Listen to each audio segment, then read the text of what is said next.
تازه خبر امریکا یو ځل بیا غواړي چې پر افغانستان باندې برید ترسره کړي، خو دا ځل څوک ختمول غواړي. تازه امریکا څه ویلي دي؟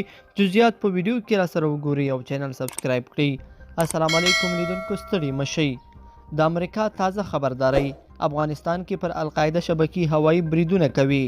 د امریکا دفاع وزارت وایي افغانستان کې د القاعده شبکې د ځپلو لپاره د هوایي بریدونو پلان لري.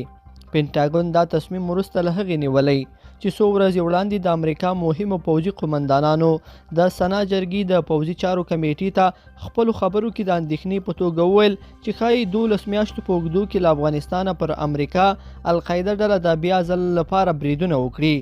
تیرې اپریل میاشت کې د امریکا ولسمشر جو بایډن هم له افغانستان څخه د ټولو امریکایي سرتیرو د ویستلو وروسته ویلي و چې احتمال شته القاعده ډله یو ځل بیا په افغانستان کې خپلې ریښې پراخې کړي.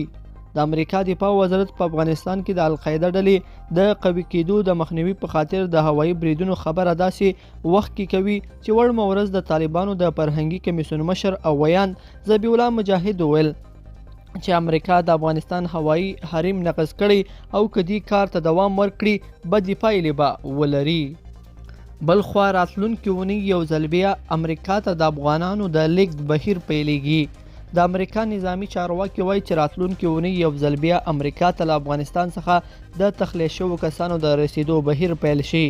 په تیرو 3 اونیو کې له اروپا او منځني ختیځ څخه د زرګونه کسانو د انتقال بهیر د سري د واکسین تطبیق په هدف درېدلی و. د امریکا د شمالي قومندانۍ مشر جنرال ګل وان هیرک ویلي چې اوس مهال په بهرنیو هیوادونو کې کابو 14,000 افغانان شته چې توقع کیږي امریکا ته به ولېږدول شي. لیدونکو په دې هیله چې دا مطلب به مو تر پایه لیدلی وي. که مو ویډیو خوښه شوې ویډیو لایک کړئ او چینل سبسکرایب کړئ. تر بیا ښه وخت.